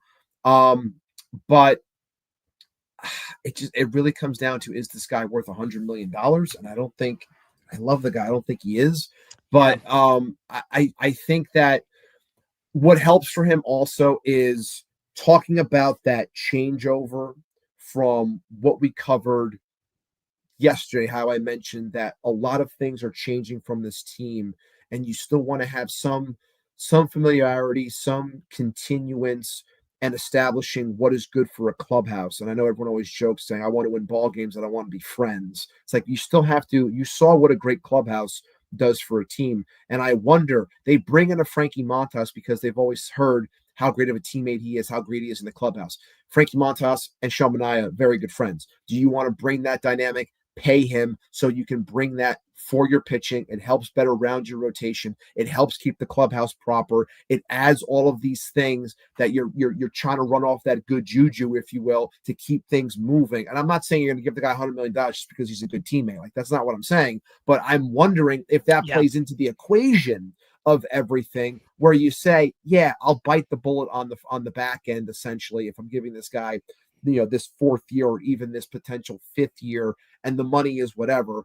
But maybe they do that because options are running out at some point and they think this is the best option to go after. I still question if they will, because I do think that David Stearns has his limits in his brain in terms of how to build and how to go about pitching. So maybe Manaea fits into that. I want him back. I do. I just, when you have Boris with you, I'll put it this way. If he didn't have Boris as his client, he'd be a Met already. He would. I think if Boris wasn't his agent, I believe that Sean Manaea would be a Met already. That's how I think how much they like him. Yeah. And want him back. But because it's Boris, he's going to run this until he gets the absolute highest offer. That's fair. It's fair because you could have seen a scenario. If Boris wasn't his agent, I could have seen an Edwin Diaz scenario where he signs like as soon as he can sign. It's not technically an extension. He hits free agency, but within that bargaining window with your own free agents, the way Edwin Diaz doubled down with us, I could have seen a situation like that for Sean Manaea were it not for Boris, and Charlie agreeing, saying great point about Boris. Look, there's a lot of great comments coming in here, and I just want to touch on all of them, or as many as I can, with regards to Sean Manaea. Armand saying, in terms of his market, Toronto could be a fit for Manaea. The Angels, if they decide to spend, could get Manaea. The O's could get Manaea. I think the Orioles O's make sense. Yeah, the Orioles make sense. Those make sense. Shay saying John Morosi says Manaea will definitely get at minimum more than Eovaldi, which was what, 3 years, 25. I think he got 75 for 375. Yeah. Yeah, and then that's Andre 20, making 25 more than what I thought. Yeah. And then Andre making the point that Manaea already turned down a 4-year deal from the A's that was rumored. Look, I think part of that was he's already been with the A's franchise. I don't think he wanted to go back. I don't think he wanted to go to Sacramento. I think there is something more than meets the eye to that. I think there's a number I think Manaea has a number in mind, and if the Mets hit that number, I think he's signed. I think that's what it is. I think it's all. I don't know if the Mets are going to hit that number. I don't know what the number is in his head. Maybe it's 4 years, 90, like I said last night, and that gets it done. I don't know. I think there's a number in his head. Andre thinks it's 4 years, 90 to 4 years, 100. And I think that's I think that might be what he is looking for. I don't know that the Mets will hit it. I don't know that the Mets should hit it. Shay saying 3 years with a potential 4th-year option and a suite. Everybody gets a suite. You get a suite. You get a suite. You get a suite. We're giving out the suites. No one else can get suites. We're giving them to all of our free agents. No, look, Ibby, I'm going to take, this is another good one. Armand saying I could see the Braves being a dark horse team in on Manaea. I would hope not. I would hope not. That would hurt me a little bit, but just for vibes, I think that would just kind of hurt me. Paul Revere asking, or rather saying, I'm not giving Manaea $100 million. I'd rather see how Sproat develops. Take Sproat out of it because Sproat's going to develop and going to be a part of the future. I think he's one of the few people that the Mets absolutely don't want to trade in terms of prospects just because of the cost of pitching. I'm going to go back to that 4 multiple choice scenario that I gave you before, Ibby. Let's say Manaea's money is 4 years, $100 million. I think I know the answer to this, but would you rather sign Manaea, who has been here and done that, to 4 years, $100 million, or would you rather trade for Luis Castillo, who is 4 years, basically $100 million? It's like $3 million less than that. I would still trade for Castillo, knowing that you have to give up assets and you're taking on the entire deal.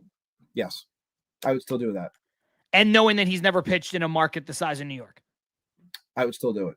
I would still do it because you just have faith that Luis Castillo has been the better pitcher over the course of his career. It's that, and it's the fact that he's been able to handle a large workload. Like over the last 8 years of his career, he's been able to be a consistent. Like I said, this guy averages 170 plus innings a year. Like, and he maintains being he's striking out 160 plus people a year. So I look at that and it's like, I want that type of. Yes, he's older. Yes, you never want to pay for what somebody has done. But I look at it and I go, I think that this guy I think he's 31. So the age of 31 to 34, 35 with that option, like I would take that chance on a Luis Castillo because I think as much as I love Manaea and I do, and I want him to be here, I still think I'm putting Castillo here and I'll put Manaea here. Like that's the way I look at it. Yeah, look, and Charlie saying what you just said, I think Castillo is 1 year younger for what it's worth. I actually think it's a little bit, it's like a year and a half because I think Manaea has already turned 33. And Castillo is currently 31.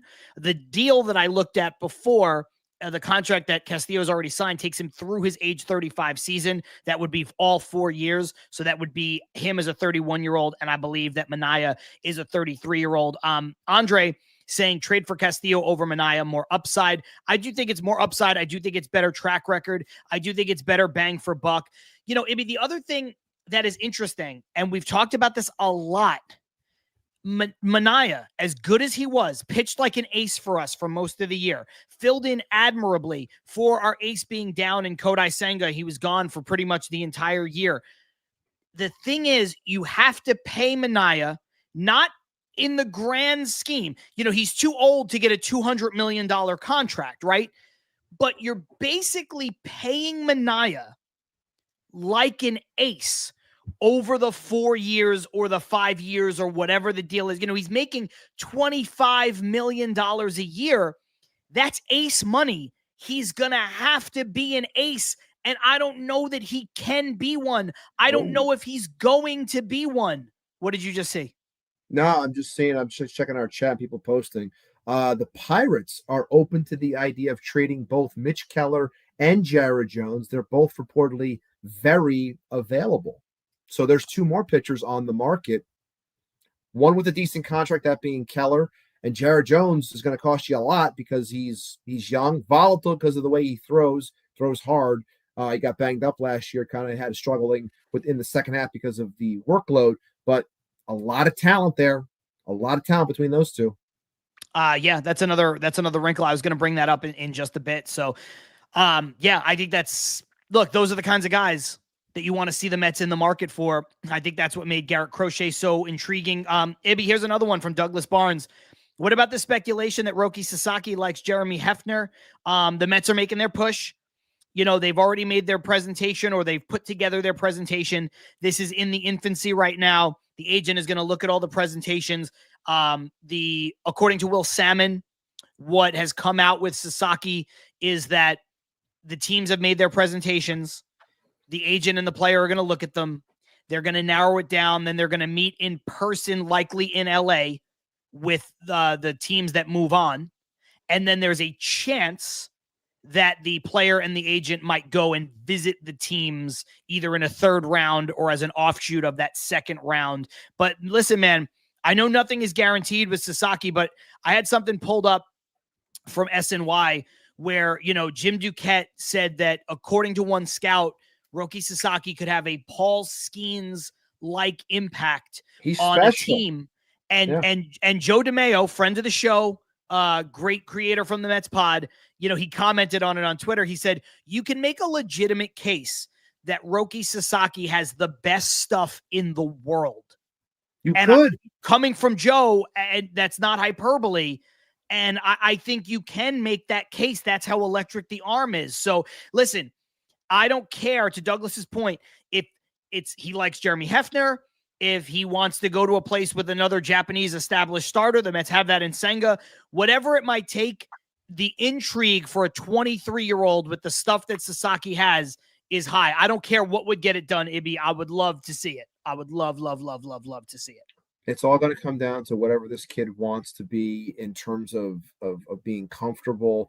Because we said before, this first contract, this is not about money. He could have waited another 2 years if he wanted to and could have cashed out big, but he wanted to get here faster, and that's why we're going through this entire process. So you can't really win with a wallet here.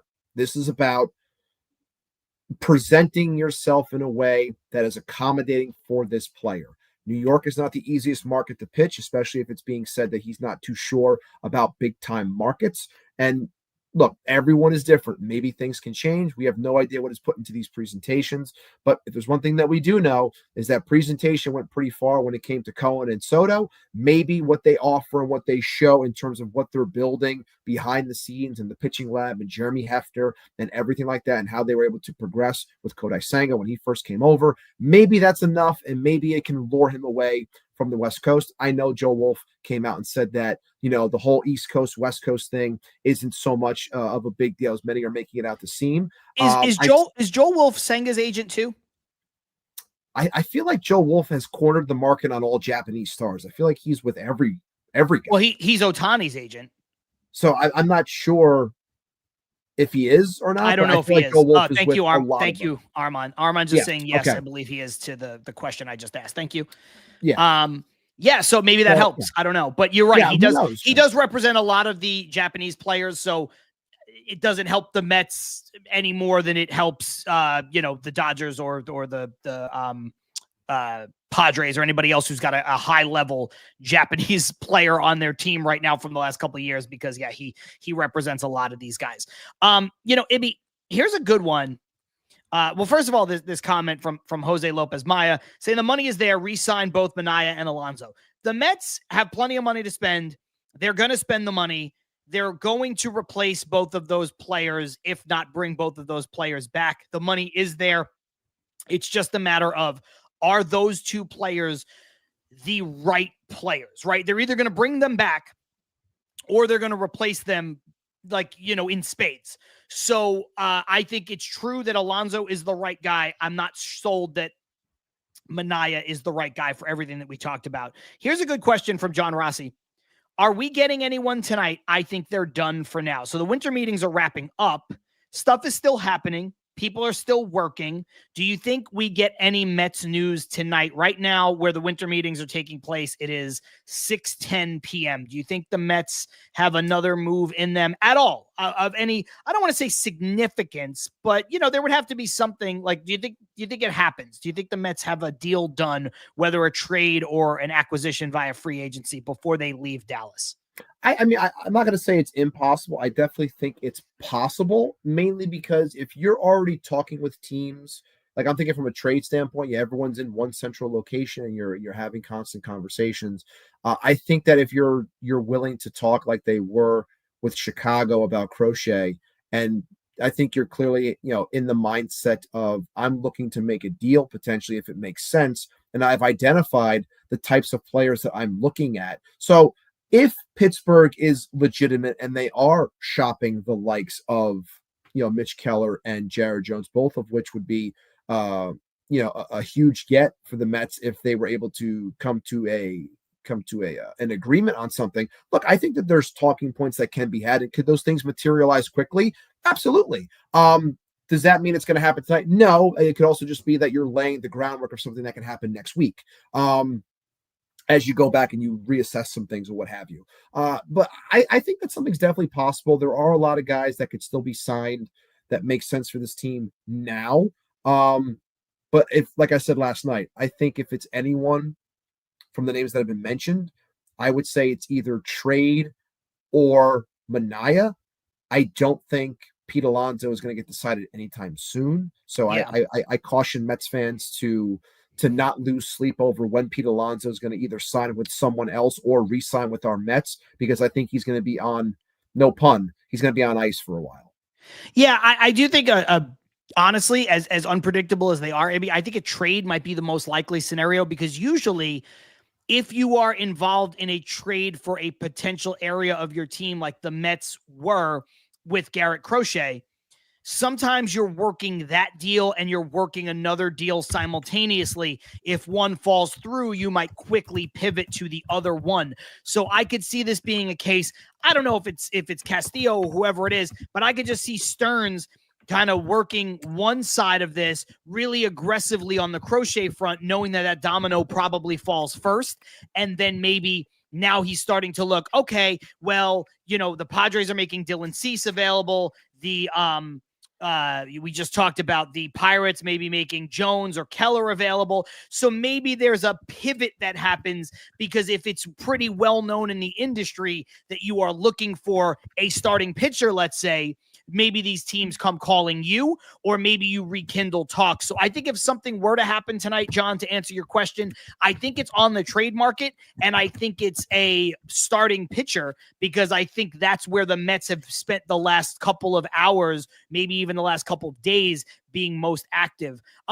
Just a couple good ones here. Oh, and that kind of answers John Bobbio's question, from John Rossi to John Bobbio. Do you think the Mets will get a number 1 or number 2 starter by trade? I think that is possible, and I think Definitely it might possible. Even happen. I think it might even happen as soon as today, just because of everything I just said. Maybe just a couple good comments. because we're celebrating the 1,000 subscribers. Aaron Manning saying, "What's up, John and Ibby? I've been watching the interview. I met JayMac Customs with a group of friends. He didn't even know me. He was super nice. Love the guy. Congratulations to both of you on 1,000." And then from Keith. Keith, such a nice guy. At the QBC, of course, media goon, but he always throws out his jokes, but saying, "I'm going to be serious for a moment," and just a moment with Keith about John and Ibby. Love the podcast. Only Mets podcast I make sure to catch live. You guys are the best. Thank you so much. Thank you so much, Keith. For all of the well wishes. Man, look at that. Gaining 20 subs just today. 21, I think, all total, because we started, I think when I checked in this morning, we were at 993. So 21 subs. So 21 subs, even better. Good. Beautiful. No, it's been great, man. It's been a lot of fun. And this, the Mets are making it. I think we talked about this a little bit last week. I've got the Jets show, and the Jets show has been fucking brutal to try to do because people have slipped into apathy. You know what I mean? Like people have slipped into this point where it's hard to talk about it. Breaking news. Jonathan Loaisiga with a 1-year deal and a team option for 2026 with the Yankees per Jorge Castillo. So, so you're telling me that the barber, Deportes, was wrong on the Mets signing him for 3 years and $27 million? The barber was wrong? Ibby, I'm shocked. Just going to say this. I know you're a lot nicer than I am usually when it comes to this. But I think you might not say this out loud, but I think you're going to agree that these guys deserve it. So for Mike Deportes and the dude Mick from the Red Sox, like the Red Sox fan, the Red Sox content creator that had all those things to say, fuck those guys, man. It's brutal. It's freaking brutal. Like, it's done. 3-year deal. Who's running the Mets right now? David Stearns or fucking Brody Van Wagenen giving a 3-year deal to a guy with arm trouble? Look, I would have absolutely taken Loaisiga. The guy has so much upside. He has killer stuff. But this is the deal, Ibby. A 1-year deal with an option. It's no surprise to me that he finds himself back with the Yankees, the organization he knows, where he can kind of ease back into it, whatever. But listen, this guy was never signing a 3-year deal. Mike Deportes, he was never signing a 3-year deal. Now, listen, he would have signed a 3-year deal if somebody presented it to him, but no team was going to do that. And especially David Stearns was not giving this guy a 3-year deal. And I know I'm being a bit more aggressive and we don't want to give these guys the time of day, but holy shit, dude, how many times could you be fucking wrong in a 3-week period before you're so embarrassed that you go away forever? Jesus. Sorry. Man, it's okay. People are very, very desperate for attention. But to bring it back to everything else, because I mean, do you have anything else that you want to do before we get out of here, before I do my spiel about thanks and stuff like that? You have anything else you want to get into? I do have one thing I need to do. I don't want to do it. I need to do it. I'm sorry. What is it?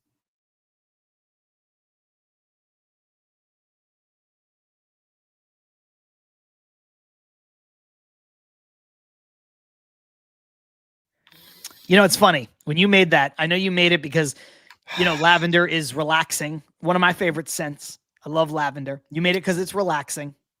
And you made it because that's his last name, and that's why you whispered it, and that's why you play that music, and that's why you see the purple fields of lavender. But after the Mets lose Nate Lavender in the Rule 5 draft today, that is a very fitting send-off because it's somber. It reminds me of the golden wheat fields in Gladiator. The Mets lose Nate Lavender in the Rule 5 draft. They are going to stash him on the 60-day IL for basically the entire season.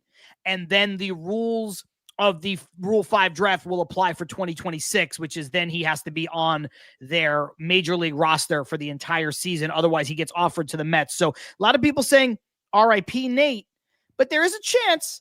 It's a while from now, but there's a chance that he is maybe back with the Mets in 2 years' time. But for now, Ibby, I'm so sorry.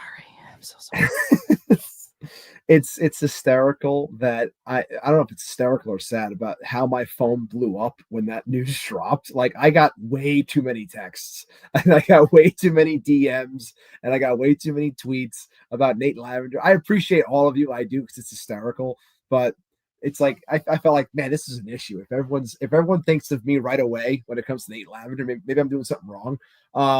But no, it sucks because he's going to go to Tampa. He's going to become this incredible left-handed stud that is going to become a star, and he's going to get dealt the deadline, but to someone else, and he's going to do great or whatever. Or he's going to go to Tampa and his arm's going to fall off. It's one or the other. It's nothing in between. But yeah, it's definitely a sad day for Mets fans. If you, like me, enjoyed the sweet, sultry sounds of Nate Lavender.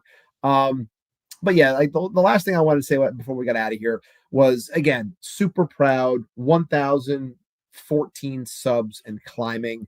712 of you are here right now. Can't do this without you. Again, I repeat myself all the time.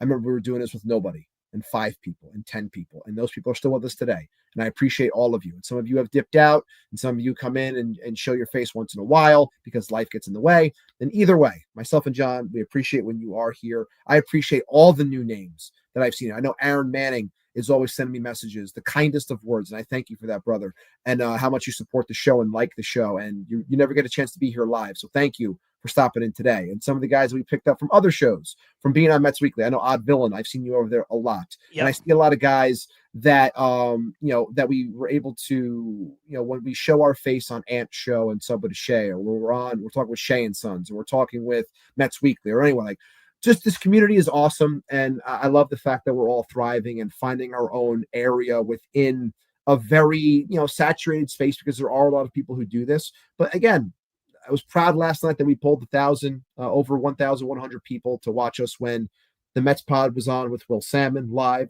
Wardy was live. And look, I'm sure they had a lot of people, but we pulled some decent eyes too. So either way, it's a slow climb. I'm very proud of everything that we've done here and what we're going to continue to do, and try to pump out as much content as we can and get better and better with other things. But shout out to every one of you, because it's not possible if you weren't here adding this element that we decided to put in when it came to the chat. We are characters of ourselves. Granted, this is basically who we are, just a little bit turned up at times, but you are also characters in this show, and we wouldn't have it any other way. So thank you so much to everybody for 1,000, and here's to the next 1,000. Yeah, just really quick, I don't want to put a damper on that, but Armand saying, per John Heyman on MLB Network, the Cubs are the front runner for Kyle Tucker. That's interesting. Would like to see him go to the Cubs and not go to the Yankees. That would be better. The Rays did trade for Mike Vassell, by the way, from the Phillies for cash. Mike Vassell, former top prospect of the Mets. The Mets lost a lot of players in the Rule 5 draft. It doesn't really mean anything. A lot of those players will get offered back based on the rules of the Rule 5 draft. But the 2 that have gone to the Rays, first Nate Lavender being picked by them because he's hurt and they can stash him on the 60-day DL or IL, excuse me.